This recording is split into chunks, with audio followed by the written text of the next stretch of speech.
Oke, hai, selamat malam. Di sini saya Ellen mau bacakan cerita baru. Jadi saya sudah siapkan ini buku baru. Ini bukunya itu penuh dengan petualangan. Isinya bukan anak kecil, tapi anak remaja. Tapi saya lupa usianya berapa. Dulu saya suka sekali baca buku ini. Jadi saya ingin berbagi buku ini ke teman-teman semuanya atau ke adik-adik semuanya. Buku ini adalah petualangan tentang yang dialami oleh 4 anak remaja. Saya akan bacakan karakternya ya, karakter 4 anak remaja yang ada di sini. Ayo ikuti saya sama-sama. Karena di sini ruangannya agak remang-remang, jadi pakai kacamata dulu ini. Ini buku sudah lama, jadi makanya lembarnya sudah kekuningan. Tapi ceritanya menyenangkan, seru sekali. Semoga bisa jadi cerita teman tidur yang menyenangkan. Walaupun ceritanya sebetulnya lebih ke petualangan, dan jangan takut, tidak ada horornya. Walaupun judulnya seperti ini. Ini buku karya Stephen Wolf. Judulnya Kubur Kosong di Tengah Rawa. Jangan khawatir. Jadi ini buku tentang misteri. Anak muda yang di sini itu suka menyelidiki segala sesuatu, jadi semacam detektif gitu. Tapi mereka hanya rasa ingin tahu saja sebetulnya. Buku karya Stephen Wolf, Kubur Kosong di Tengah Rawa. Sayangnya saya punya bukunya langsung nomor yang ketiga, seperti yang kalian lihat di sini, yang di YouTube. Tapi jangan khawatir, ada dari nomor 3 sampai nomor 20 sekian.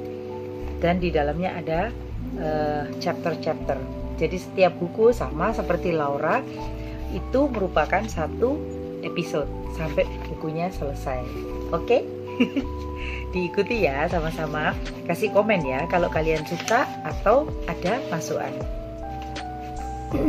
Semoga jadi berkat. Oke, judulnya ini, serinya itu adalah Stop.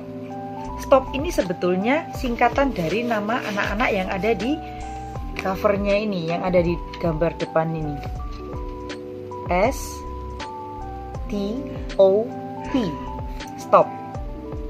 Jadi sebetulnya S-nya itu adalah Sporty. Sporty, kemudian Thomas, Oscar, dan Petra. Itu nama teman-teman di dalam buku ini. Saya bacakan dulu ya. Sporty. Sporty itu anaknya seperti ini. Kelihatannya tinggi, kurus gitu ya. Sporty, nama sebenarnya Peter Karsten. Peter Karsten. C-A-R-S-T-E-N. Karsten. Tapi ia boleh dibilang tidak dikenal dengan nama aslinya itu. Ia pemimpin dari 4 anak yang tergabung dalam kelompok Stop. Ini merupakan rangkaian huruf-huruf depan nama mereka. S dari Sporty, T dari Thomas, O dari Oscar, dan P dari Petra. Sporty berumur 13 tahun, ya kan? Remaja ya. Jangkung dan langsing, berkulit coklat kemerahan, karena sering berada di luar. Berambut coklat ikal, artinya curly, keriting-keriting. Memang aslinya rambutnya sudah ikal, bukan karena di perm seperti yang lagi ngetren zaman sekarang. Banyak sekali teman-teman yang rambutnya di perm. Kalau ini Sporty memang rambutnya sudah ikal, kulitnya coklat kemerah-merahan karena banyak berjemur, manas-manas di luar. Ia gemar sekali berolahraga, terutama judo, bola voli, dan atletik ringan. Larinya cepat sekali. Sejak 2 tahun, Sporty tinggal di sekolahnya yang juga menyediakan asrama. Ia duduk di kelas 9B. Ayahnya, seorang insinyur, sudah meninggal dalam kecelakaan yang terjadi 6 tahun yang lalu. Ibunya sekarang bekerja di suatu perusahaan pada bagian tata buku. Penghasilannya tidak besar. sehingga biaya yang diperlukan untuk menyekolahkan Sporty merupakan beban berat. Single parent ya ibunya, kasihan. Oh, jadi penghasilannya ibunya tidak besar sehingga biaya yang diperlukan untuk menyekolahkan Sporty merupakan beban berat bagi ibunya. Tapi ia rela berkorban untuk anaknya itu. Dan Sporty anak yang tahu membalas budi. Prestasinya di sekolah selalu baik.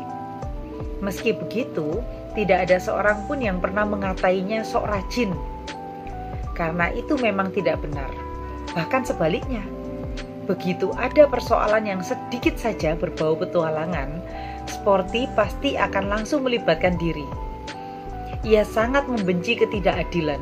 Nah, dari situ berangkatnya ya. Dan itu bisa menyebabkan ia naik pitam. Artinya marah. Dia gak tahan kalau lihat ada ketidakadilan, jadi bisa bikin dia marah. Sudah sering ia terjerumus dalam kesulitan hanya demi membela keadilan. Ini bukunya agak seru ya. Jadi bayangkan ini anak umur 13 tahun bersama teman-temannya ya. Beda petualangannya dengan Laura yang masih umur 7 tahun. Nah, kemudian kita akan cerita karakter yang namanya Thomas. Ini Thomas. Mukanya sabar kalau yang Thomas ini. Thomas alias komputer.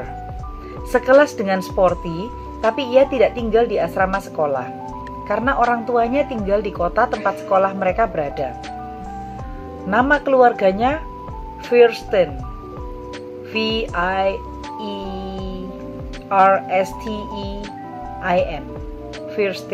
Fierstein. Ayahnya guru besar ilmu matematika di universitas. Daya ingat Thomas yang benar-benar luar biasa, mungkin diwarisi dari ayahnya. Otaknya benar-benar seperti komputer, segala-galanya diingat olehnya. Anak itu bertubuh tinggi kurus. Jika ada sesuatu yang menggelisahkan dirinya, menggelisahkan itu maksudnya membuat dia tidak tenang, kepikiran. Ia pasti akan menyibukkan diri dengan mengelap lensa kacamatanya. Dan kalau terjadi perkelahian, ia lebih senang menonton saja. Karena dalam perkelahian yang diperlukan tenaga otot dan bukan daya ingat. Tapi Thomas bukan anak penakut loh ya. Ia lebih suka beradu otak daripada beradu otot. Good Thomas. Jadi tiap anak itu beda-beda ya. Kalau Sporty tadi dia suka olahraga, dia berani, dia langsung maju duluan, dia tidak suka ketidakadilan. Tapi kalau Thomas beda, dia lebih suka adu otak daripada adu otot. Menurut dia lebih baik begitu. Nah, yang ketiga, Oscar. Ini yang saya suka dulu. Oscar. Oscar alias gendut. Gemar sekali jajan, suka sekali jajan. Kecuali Cacat yang satu ini, Cacat suka jajan itu maksudnya ya. Anak itu benar-benar top. Sahabat sejati. Kasih tanda seru di situ. Kecuali sekelas dengan Sporty, ia juga tinggal sekamar dengannya di asrama. Jadi dia teman sekamarnya Sporty. Roommate, yaitu ini pakai huruf besar ya, Sarang Raja Wali. Di Sarang Raja Wali namanya. Mereka kasih nama markasnya mereka Sarang Raja Wali. Orang tua Oscar kaya raya. Oh, berkebalikan dengan orang tuanya Sporty yang bekerja keras. Mereka tinggal di kota itu juga, tetapi mereka tidak keberatan. Oscar memilih tinggal di asrama. Karena anak itu lebih suka berkumpul dengan teman-teman. Katanya di sekolah lebih asik daripada di rumah. Karena selalu ada saja yang terjadi di situ. Oscar memilih untuk tinggal di asrama sama Sporty. Bedanya kalau Sporty memang tinggal di asrama karena memang harus. Karena kondisi. Ayahnya Oscar memiliki pabrik coklat. Cocok dong. Jajanan yang paling digemari Oscar. Mobil ayahnya mentereng. Artinya mobil ayahnya itu mobil yang keren, mewah, bagus, begitu. Wow, sebuah Jaguar dengan mesin 12 silinder. Saya nggak terlalu ngerti mobil ya, tapi ini pasti buat teman-teman yang cowok di sini atau adik-adik yang cowok yang suka mobil mungkin mengerti ya. Dalam hatinya, Oscar ingin sekali bisa langsing dan tangkas seperti Sporty. Ini nih fotonya, gambarnya Oscar. Kalau kalian nonton di YouTube, di video saya, di sini kalian bisa lihat ini Oscar. Oscar lagi makan coklat. Di kaosnya ada huruf O dan berdiri di atas kardus tulisannya coklat produk. Oh, produk nama keluarganya. Nama keluarganya tadi apa?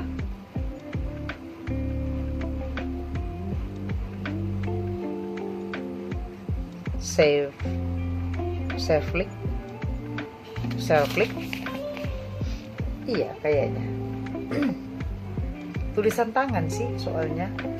Ya, anyway, ini Oscar naik di atas kardus, makan coklat kegemarannya, dan coklat itu usaha keluarganya juga.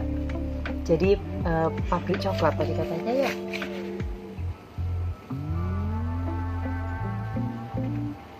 Ya, pabrik coklat, betul sekali. Itu Oscar. Rambutnya dibawa ke samping belahannya. Kemudian wajahnya ada bintik-bintik. Tapi orangnya sahabat sejati yang super. Oke, kita baca karakter yang keempat. Namanya Petra. Petra ini a girl. Ini cewek sendirian ya. Dari temannya yang 3 cowok, dia sendirian yang cewek. Petra, lihat di sebelahnya Petra ada anjing namanya Bello. Gimana sih karakternya Petra? Petra alias Salam. Salam itu Shalom, hai, gitu mungkin ya.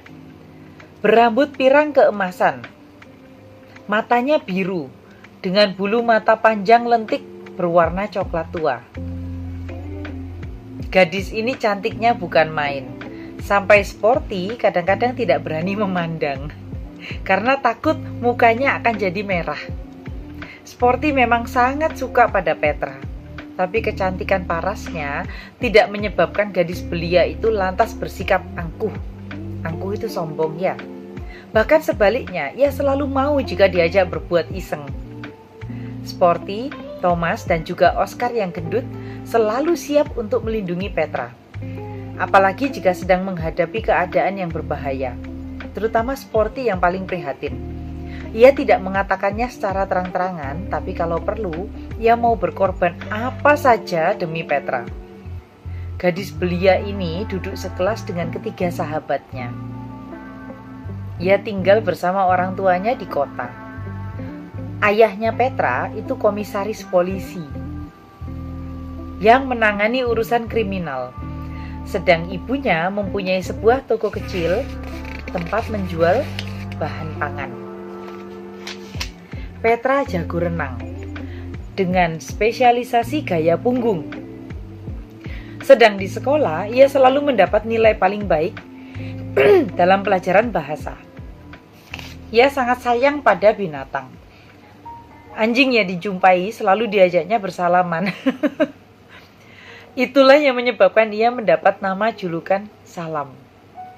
Sayangnya luar biasa pada Bello, anjing Spaniel peliharaan Petra yang berbulu belang hitam putih. Mata anjing kesayangannya itu buta sebelah, tapi penciumannya sangat tajam. Apalagi jika mengendus bau ayam panggang. Suka makan berarti dong. Ini Bello.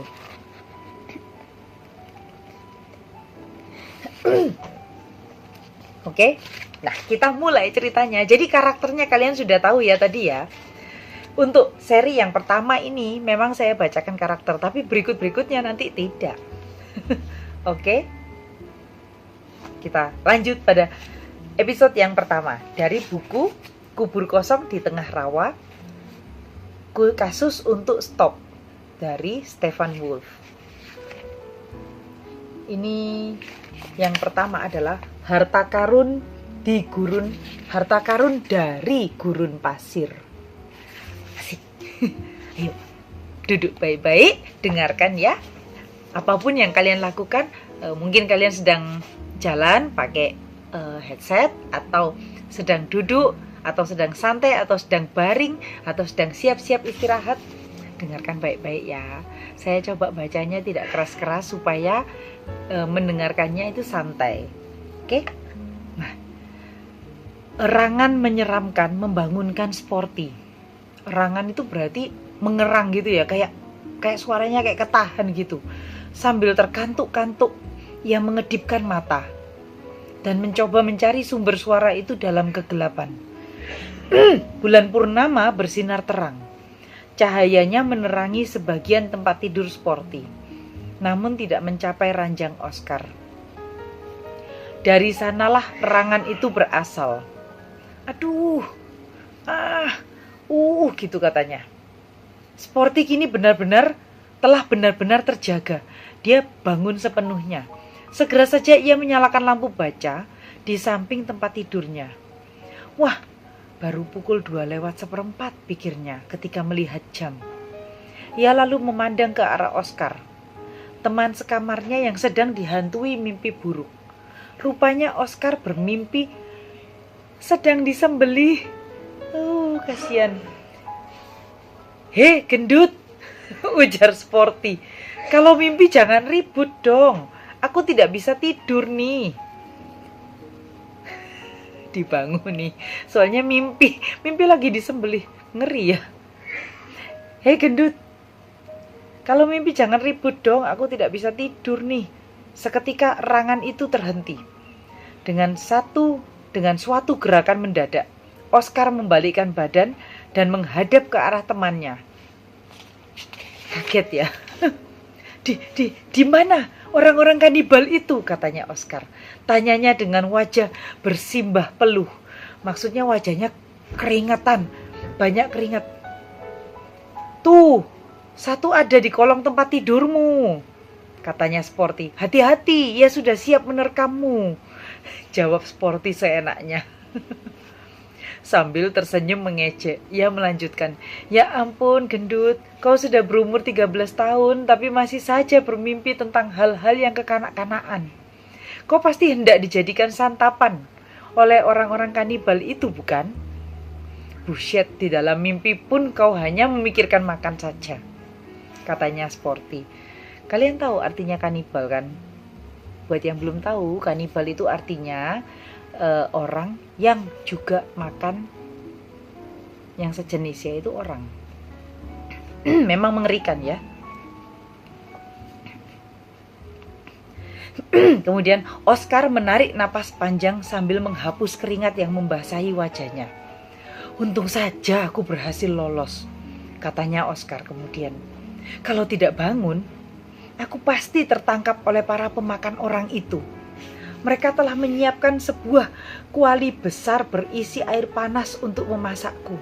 Aku hendak dijadikan sop oleh kepala suku yang menyeramkan itu. Sporty ngomong kemudian, jangankan hanya kepala suku, seluruh anak buahnya pun bisa makan sekenyang-kenyangnya kalau begitu. Sporty meledeknya sambil tertawa. Jadi digodain sama Sporty. Mimpi burukmu adalah akibat ulahmu sendiri. Kau pasti sakit perut setelah memenangkan pertandingan sore tadi kan? Katanya Sporty. Habis bagaimana dong? Katanya Oscar. Si Detlef menantangku, katanya Oscar membela diri. Ini kan masalah harga diri ya. Pasti ditantang makan ini ya. Katanya Sporty lagi, harga diri? Aku hanya melihat 2 orang rakus adu banyak makan coklat. Apa hubungannya dengan harga diri? Katanya Sporty. Kemenanganmu sama sekali tidak dapat dibanggakan ya. 7 batang coklat, katanya Sporty. 7 batang coklat, Oscar, gila-gilaan, gitu katanya. Ini anak umur 13 tahun ya, jadi bahasanya beda dan zamannya juga berbeda. Tahunnya, mari kita lihat tahun berapa ini buku ya. Nah, Ini hak cipta. Oke, penerbit PT Gramedia Jakarta 1989. Jadi ini percakapan anak umur 13 tahun di tahun 1989. Oke. Gambar ilustrasinya ini oleh, kalau yang penasaran, siapa tahu suka gambar kayak saya, kalian mau coba gambar ini, gampang sih ini harusnya ya. Ini doodling pakai pen, kemudian diwarna, ya bisa dengan apapun. Karena saya juga lagi suka-sukanya menggambar dan mewarna pakai apapun, mix media.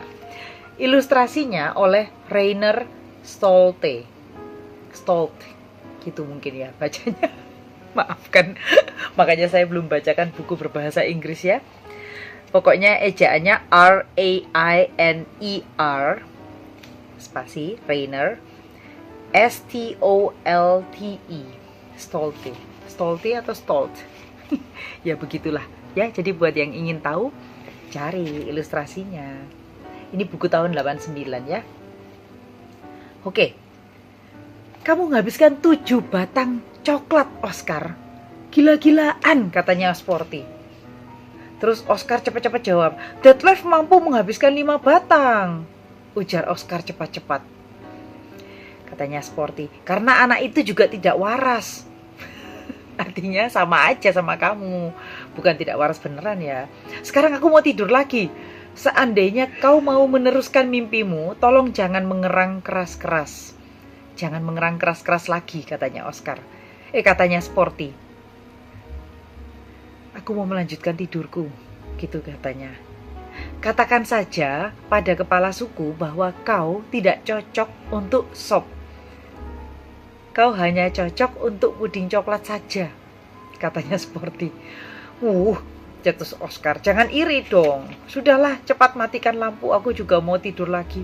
Lebih baik kembali berhadapan dengan orang-orang kanibal itu daripada terpaksa mendengarkan ceramahmu. Pak Maynard sendiri pernah mengatakan bahwa setiap orang sekali-sekali harus memaksakan dirinya sampai mencapai batas kemampuannya. Dan aku hanya ingin tahu berapa banyak coklat yang bisa aku habiskan. Selamat malam, katanya Oscar. Selamat malam, jawab Sporty sambil nyengir. Nyengir itu meringis. Selamat malam. Ia memadamkan lampu dan berbalik menghadap jendela. Beberapa saat kemudian, terdengar tarikan napas yang teratur, menandakan bahwa Oscar telah tertidur kembali. Sporty belum. Sporty menatap bulan purnama. Jendela tidak tertutup rapat, sehingga anak itu dapat merasakan hembusan udara malam yang sejuk. Pada musim panas seperti itu, taman di depan sekolah mereka menyebarkan wangi bunga yang sedang mekar. Namun ada sesuatu yang mengganjal hati Sporty, sehingga ia tidak dapat tidur kembali. Sporty tentu saja hanya nama panggilan anak itu. Nama sebenarnya Peter Karsten, tetapi nama itu hanya dipergunakan oleh beberapa guru saja. Sporty memperoleh julukannya itu karena ia gesit dan dapat memanjat seutas tali dengan cepat.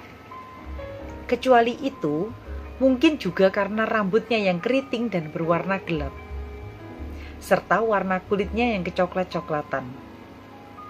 Untuk seorang remaja berumur 13 tahun, ia termasuk tinggi. Matanya biru, bagus ya. Badannya tegap berotot, jadi badannya dia memang langsing tapi bukan kurus. Dia tegap, artinya gagah dan berotot. Jadi bukan kurus ceking gitu, bukan. Dan ia mempunyai prestasi olahraga yang paling menonjol di antara teman-teman sebayanya. Olahraga favoritnya adalah judo, bola voli, dan lari cepat. Ayo, siapa pingin badannya juga gagah, kalian harus rajin olahraga. Ya, boleh dimulai dengan lari cepat. Judo, itu nanti dulu ya. Karena menurut saya itu kan spesifik ya. Tapi kalau olahraga lari, kayaknya banyak yang suka ya. Nah, kalau Oscar justru merupakan kebalikannya. Anak itu gendut dan sama sekali tidak tertarik pada olahraga. rambutnya Oscar pirang kemerah-merahan. Ia anak tunggal, hanya satu, anak dari seorang pemilik perusahaan coklat yang kaya raya. Berdua dengan Sporty, ia menempati sebuah kamar yang diberi nama Sarang Raja Wali. Pakai caps lock di sini. Sarang Raja Wali. Mana ini? Nah, ini dia. Sarang Raja Wali. Semua kamar di dalam asrama sekolah itu diberi nama oleh para penghuninya. Sporty menutup sebelah matanya. Gini, kira-kira. Dengan mata satunya ia memandang ke langit. Oh ya, melihat ke langit gitu ya kira-kira. Bintang-bintang gemerlapan, merah, hijau. Beberapa di antaranya bahkan berkilauan menyerupai berlian yang dipajang di etalase toko emas.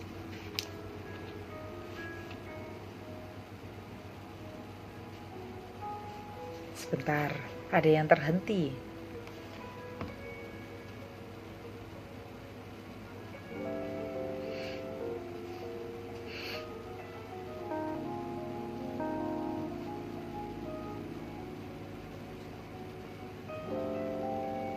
Oke, lanjut. Jadi sampai mana tadi?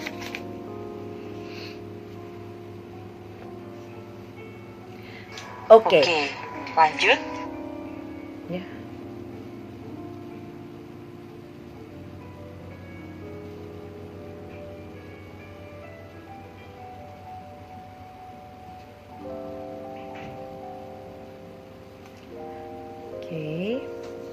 Oke, kita lanjut ya. Sampai mana tadi? Oh ya. Jadi Oscar rambutnya pirang kemerah-merahan. Ia anak tunggal seorang pemilik perusahaan coklat yang kaya raya. Berdua dengan Sporty, ia menempati sebuah kamar yang diberi nama Sarang Raja Wali. Pakai caps lock ya. Ini Sarang Raja Wali. Tuh, huruf besar semua. Oke, semua kamar di dalam asrama sekolah itu diberi nama oleh para penghuninya. Nah, Sporty menutup sebelah matanya. Kira-kira begini ya. Dengan mata satunya ia memandang ke langit. Jadi sambil baring tapi belum bisa tidur. Bintang-bintang gemerlapan. Merah, hijau, dan beberapa di antaranya bahkan berkilauan menyerupai berlian. Seperti berlian yang dipajang di etalase toko emas di pusat kota. Dan yang kecil di belakang sana seolah-olah bergerak. Ini betul memang. Waktu tahun 80-an, saya ingat kalau misalnya berdiri di luar rumah aja bisa kelihatan bintang. Dan bintang itu cukup banyak. Karena langit mungkin cenderung bersih saat itu. Jadi bisa kelihatan bintang-bintang. Tapi kalau sekarang kalian mau lihat bintang, coba deh liburan ke tempat yang dingin di pegunungan yang tinggi. Nah, nanti biasanya di sana bisa kelihatan bintang. Dan semakin sunyi tempatnya, semakin banyak bintang. Saya pernah ke di Malang, Lembah Indah, lupa deh persisnya, tapi di sana bintangnya sangat kaya, banyak sekali dan bagus. Oke, kita lanjut ya. Sorry. Jadi ingin mendeskripsikan bintang-bintangnya sebagus apa. Pikirnya Sporty gini, aku pasti salah lihat karena yang bintang yang kecil di belakang seolah-olah bergerak. Aku pasti salah lihat, pikirnya Sporty yang hampir saja tertidur kembali. Tepat pada saat itu bintang tadi meledak. What? Menyerupai kembang api yang menerangi langit malam. Dengan terkejut Sporty bangun kembali. Rasanya ia mendengar sebuah dentuman yang keras. Dengan mata terbelalak, ia memandang keluar jendela. Mata terbelalak itu begini nih, persis seperti saya sekarang, ya. Ia memandang keluar jendela, tapi semuanya telah berlalu. Untuk sesaat Sporty ragu-ragu. Apakah aku hanya bermimpi? Tanyanya dalam hati. Ataukah peristiwa tadi betul-betul terjadi? Kalau itu sebuah bintang jatuh, maka aku harus cepat-cepat mengutarakan keinginanku. Ataukah benda tadi sebuah UFO atau UFO, sebuah piring terbang? Tidak mungkin, jawab Sporty dalam hati. Itu sih lebih kekanak-kanakan daripada orang-orang kanibal dalam mimpi si gendut. Tetapi mungkin saja benda tadi merupakan sebuah bintang jatuh.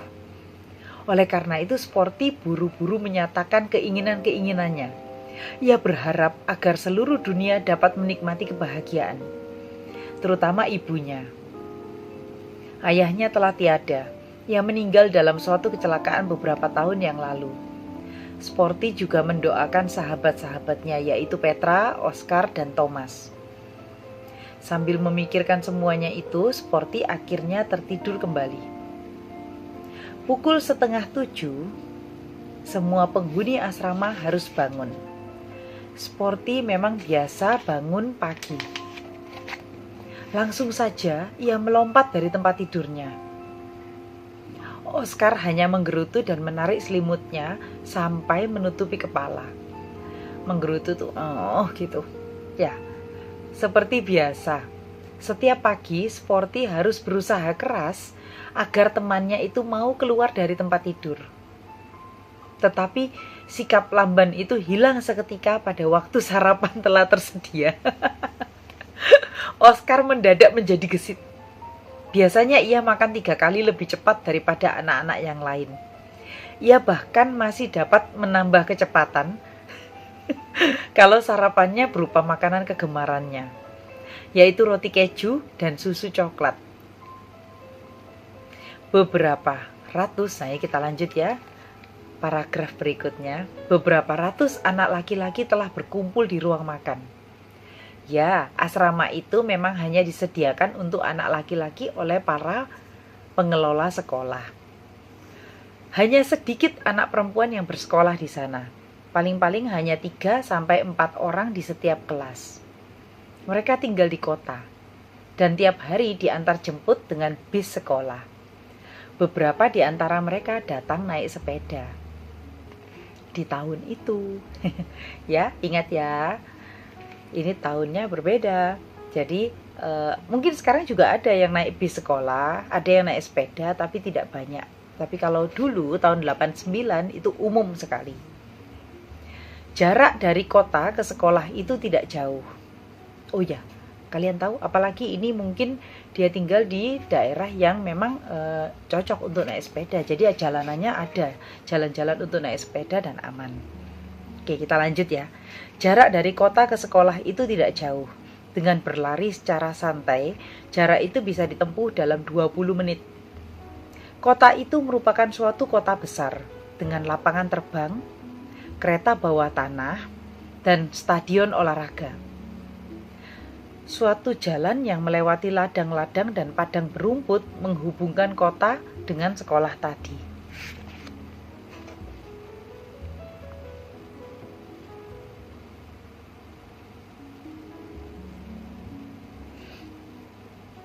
Jadi, seperti kalian tahu ya, ini kotanya itu kota yang cukup besar.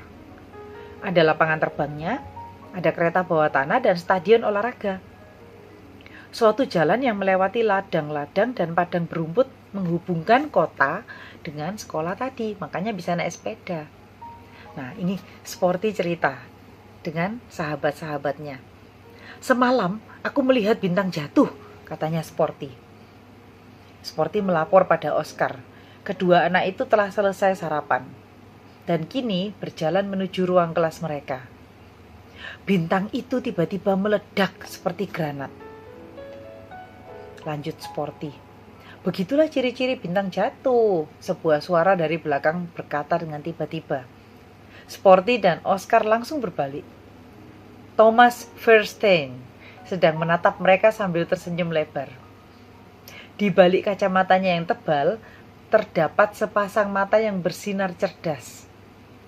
Lengan kiri Thomas menjepit sebuah map berisi buku-buku sekolah.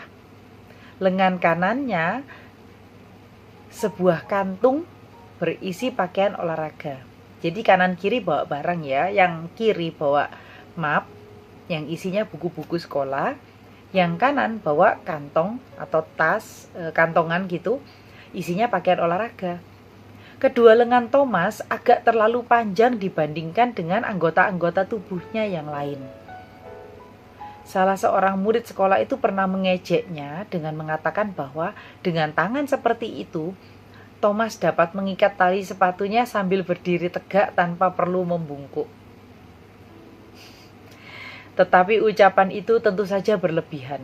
Namun bila dikatakan Thomas dapat bersembunyi di balik sebuah tiang listrik, itu lebih mendekati kenyataan. Artinya kurus sekali. Oh ya toh, ini diteruskan. Anak itu memang kurus sekali, gitu katanya. Teman karib itu artinya teman dekat ya. Sporty dan Oscar itu memang pantas dijuluki si komputer. Setiap hari ia melatih otaknya yang sudah luar biasa cemerlangnya, sampai akhirnya benar-benar bekerja seperti sebuah komputer. Dengan daya pikirnya yang luar biasa, Thomas dapat mengingat apa saja yang dikehendakinya. Memang sudah turunan, demikian pendapat beberapa temannya. Ayah Thomas adalah guru besar di bidang matematika.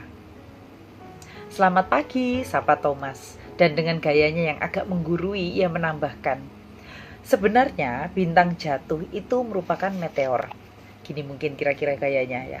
Atau dengan kata lain, meteor adalah istilah yang diberikan pada permainan cahaya yang timbul akibat suatu benda angkasa berukuran kecil memasuki atmosfer bumi. Meteor bercahaya lemah disebut bintang jatuh. Yang bersinar terang dinamakan bola api. Berat sebuah bintang jatuh hanya mencapai beberapa gram saja. Benda-benda itu mulai memancarkan cahaya di ketinggian sekitar 120 sampai 80 km. Lalu menguap pada ketinggian 80 sampai 20 km. Penjelasannya panjang ya dari Thomas ya. Ini orang dua dijelasin kayak gitu, padahal lagi megang map sama kantong baju olahraga. Wah, keluh Oscar sambil geleng-geleng. Oscar mengeluh, wah. Kenapa aku harus mempunyai teman yang berotak komputer? Katanya Oscar. Dalam 6 jam pelajaran berikut ini, aku akan memperoleh lebih banyak pengetahuan daripada yang kubutuhkan. Dan jauh lebih banyak daripada yang dapat kuingat. Dan sekarang ditambah lagi dengan ceramah. Aku menyerah deh, katanya Oscar. Thomas hanya nyengir mendengar keluhan Oscar. Nyengir, gitu, beringisi, gitu. Seperti itu ya nyengir. Buat yang di podcast, didengarin aja, dibayangkan. Saya yakin kalian bisa membayangkan.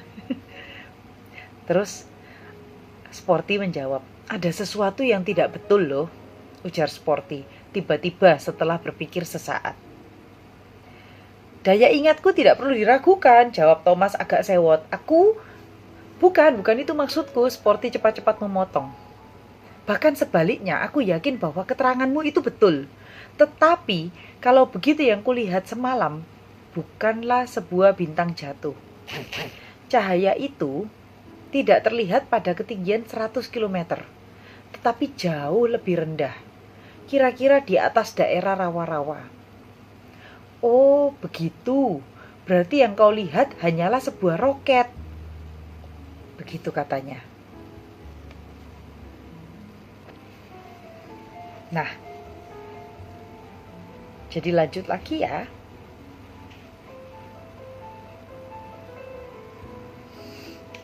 Sampai mana tadi?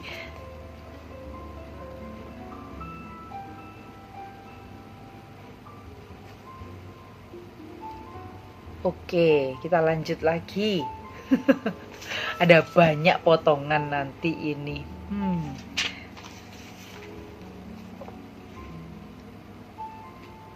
Sampai mana tadi ya? Bukan itu maksudku, Sporty cepat-cepat memotong. Bahkan sebaliknya, aku yakin bahwa keteranganmu itu betul. Tetapi, kalau begitu yang kulihat semalam bukanlah sebuah bintang jatuh. Cahaya itu tidak terlihat pada ketinggian 100 km, tetapi jauh lebih rendah. kira-kira di atas daerah rawa-rawa. Oh begitu, berarti yang kau lihat hanyalah sebuah roket, katanya Thomas. Ya, sebuah roket, Oscar mengulang. Tapi janganlah kau mulai berceramah tentang roket, Thomas. Jangan khawatir, kalau kau tidak mau belajar itu urusanmu sendiri. Aku tak akan memaksamu, tapi kalau sekali-sekali perlu bertanya, jangan ragu-ragu untuk menghubungiku, katanya Thomas. Sebelum ketiga sahabat itu sampai di kelas, mereka telah dihadang oleh Petra. Itu suatu hal yang tidak biasa. Sporty langsung menyadari bahwa warna merah pada wajah gadis itu tidak hanya disebabkan oleh perjalanan bersepeda dari rumahnya ke sekolah. Berarti Petra naik sepeda ya. Petra Glockner merupakan salah seorang murid yang tidak tinggal di asrama. Seperti Thomas, ia setiap pagi datang dari kota. Gadis itu berumur 13 tahun, ia bermata biru. Dan rambutnya yang pirang dibiarkan tumbuh panjang. Bila terkena sinar matahari, rambutnya jadi berkilau seperti sutra. Cantik ya. Petra jago berenang, terutama gaya punggung. Di samping itu, ia juga menonjol dalam pelajaran apa? Ayo, bahasa Perancis. Sporty sangat menyukai Petra. Ia tidak pernah menunjukkannya dengan terang-terangan, tetapi dalam hati Sporty tahu bahwa ia rela berkorban apa saja untuk gadis itu. Sporty juga sependapat dengan teman-teman yang lain bahwa Petra merupakan murid tercantik di sekolah mereka. Tentu saja Petra juga mempunyai nama panggilan. Ia dijuluki Salam oleh teman-temannya. Julukan itu muncul karena Petra sangat menyayangi anjing. Setiap anjing yang dijumpainya pasti diajaknya bersalaman. Anehnya, semua anjing menurutinya, bahkan anjing yang paling galak sekalipun. Tidak mengherankan kalau Petra juga mempunyai piaraan berkaki 4. Namanya Bello. Seekor anjing Spaniel yang lucu tetapi amat rakus. Selamat pagi semuanya. Apakah kalian telah mendengar berita mengenai musibah itu? Kata-kata itu meluncur dengan cepat. Ya, semalam aku bermimpi buruk, jawab Oscar sambil bercanda. Jangan main-main, jawab Petra dengan ketus. Semalam, sebuah pesawat terbang jatuh. Di mana? Tanya Sporty. Di daerah rawa-rawa. Astaga, jadi itu yang kukira bintang jatuh. Apa maksudmu? Aku melihat pesawat itu jatuh secara kebetulan. Sungguh? Tanya Petra kagum. Apa kau sedang berada di luar atau... Aku melihat kejadian itu dari jendela kamarku, katanya Sporty. Kata orang-orang, pesawat itu meledak. Sporty mengangguk. Ledakan itu benar-benar dahsyat. Selama 1 detik, seluruh langit terang benderang. Apakah kau mendengar beritanya dari radio? Tidak, ayahku yang memberitahuku. Ia langsung dihubungi malam itu juga. Sporty nampak terkejut. Thomas dan Oscar saling bertukar pandangan. Artinya mereka saling lihat satu sama lain. What? Gitu. Bahwa Pak Glockner dihubungi merupakan suatu hal yang aneh. Ayah Petra adalah kepala polisi di daerah itu. Korbannya banyak? Tanya Thomas. Hanya seorang, jawab Petra. Itu juga masih dugaan sementara. Para petugas belum berhasil menemukan mayatnya. Hanya seorang? Apakah pesawat itu kosong? Tanya Sporty. Petra mengangguk. Ya, menurut keterangan yang diperoleh ayahku, pesawat itu kosong. Lagi pula, hanya sebuah pesawat kecil. Sebuah Mr. 20 atau entah apa namanya. Sebuah pesawat buatan Perancis, ujar Sporty cepat-cepat. Pesawat itu dapat mengangkut 10 penumpang. Harganya sekitar $1 juta setidak-tidaknya. Begitulah keterangan dalam buku panduan tentang jenis-jenis pesawat. Tentang jenis-jenis pesawat terbang. Karena ada di halaman baliknya ya. Harap maklum kadang-kadang. Oh, ada di baliknya. Jadi keterangannya itu pesawat dapat mengangkut 10 penumpang. Tapi katanya 1 penumpang saja korbannya. Harganya sekitar $1 juta. dolar setidak-tidaknya. Begitulah keterangan dalam buku panduan tentang jenis-jenis pesawat terbang.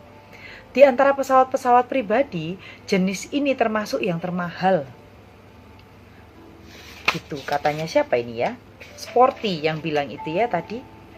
Masuk akal, Petra berkomentar. Pesawat itu milik Sheikh Abu Yasir Kalun, seorang raja minyak dari Arab. Ia salah satu orang terkaya di dunia.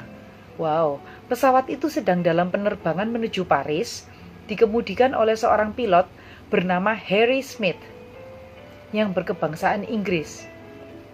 Tanpa awak maupun penumpang lain, pesawat itu lepas landas di salah satu lapangan udara di Arab. Ayahku mengatakan bahwa para lawan politik sang Sheikh telah memasang sebuah bom di pesawat pribadinya.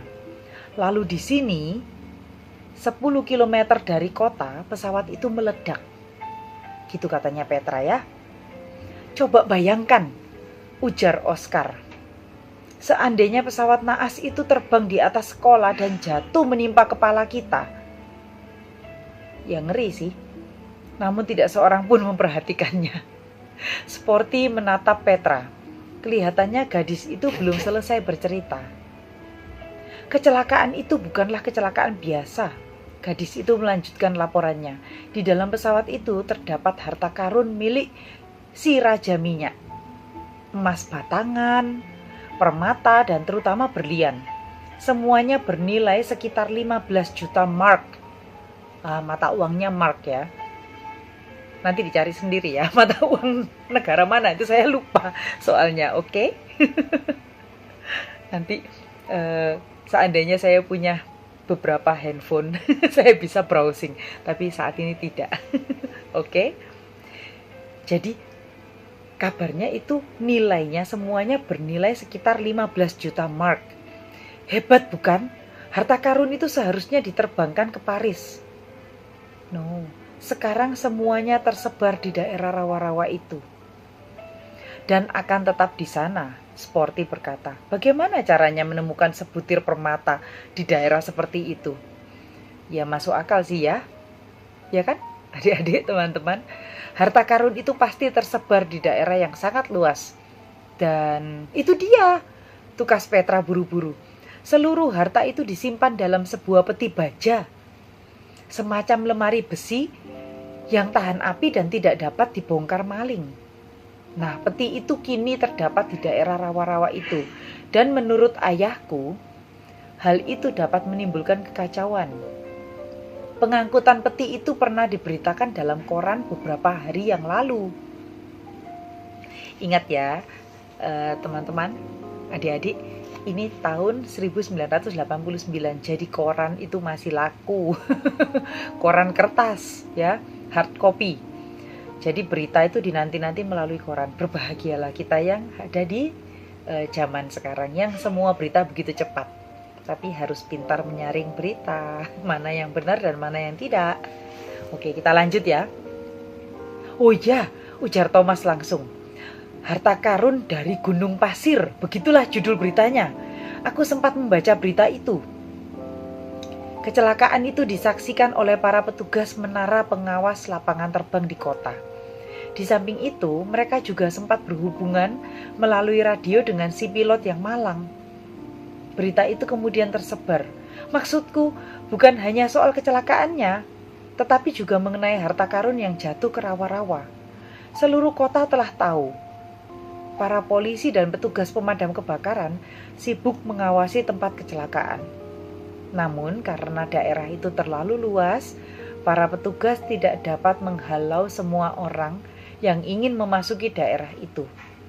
Para penjahat pasti akan berlomba-lomba berusaha menemukan harta itu. Saya berusaha mengikuti Petra yang semangat ya. Semangat tingkat tinggi, datang dengan dia menghadang teman-temannya, kemudian bagi ceritanya dan bertubi-tubi. Gitu ceritanya ya, jadi berusaha semangat. Padahal ini cerita sebelum tidur. Tapi terlalu semangat jadinya. Coba pelan-pelan lagi ya. Pencari harta, ucap Thomas. Persis seperti waktu demam emas melanda Amerika. Peristiwa itu bisa membawa akibat luas. Aku sependapat, kata Sporty. Karena itu aku ingin menyelidiki semuanya dari dekat. Bukan karena peti harta itu, tapi karena aku ingin melihat orang-orang yang akan berkeliaran di daerah itu. Aku berani bertaruh. Mereka pasti saling bertikai. Saling bertikai itu saling berkelahi, saling bertengkar, saling berselisih pendapat gitu. Jadi siapa yang akan ikut pulang sekolah nanti? Sporty tanya ke teman-temannya. Sebenarnya aku ingin potong rambut, ujar Petra sambil mengelus-elus rambutnya yang pirang. Ya begitu. Tapi minggu depan juga masih ada waktu. Aku akan mengajak Belo. Dan aku akan membawa teropongku, Thomas berjanji, supaya kita bisa melihat dengan lebih jelas. Mungkin saja kita tidak diperbolehkan masuk ke daerah itu. Kalau aku yang menemukan harta itu, aku akan mengembalikannya pada pemiliknya yang sah. Jika orang itu memberi imbalan padaku, maka uang itu akan kubagi rata dengan kalian. Di samping itu, aku akan mengadakan lomba makan coklat. Aku akan mempertaruhkan gelarku sebagai juara makan coklat. Ini Oscar yang ngomong pasti. Dan aku akan mengundang beberapa orang kanibal, tambah Sporty. Mereka juga doyan puding coklat. Dia godain Oscar. Sebelum Oscar dapat membalas, bel sekolah telah berbunyi dan keempat anak itu bergegas masuk kelas. Sampai di sini dulu episode 1. Seru ya? Ini dongeng sebelum tidur yang seru. Nggak apa-apa. Pokoknya kalau kalian ingat ya, mau cari yang seru-seru, cari stop. Mau cari yang terasa Natal, cari yang episode Natal. Mau cari yang legend, yang legenda-legenda tapi pasti itu fiksi semua, cari 100 dongeng. Kemudian kalau mau cari yang cerita keluarga, ya Laura. Oke, sampai ketemu di episode 2 untuk Kubur Kosong di Tengah Rawa. Ini covernya ya, dan ini bagian belakangnya ada sinopsisnya. Tapi ya sama seperti ceritanya tadi. Jadi tidak perlu saya bacakan lagi. Ditunggu saja ya. Ini buku ketiga dari Kasus untuk Stop. Seandainya saya ketemu buku 1 dan 2. Dulu saya punya lengkap. Atau beberapa ya. Tapi pokoknya cukup banyak di lemari telepon di rumah saya waktu masih kecil.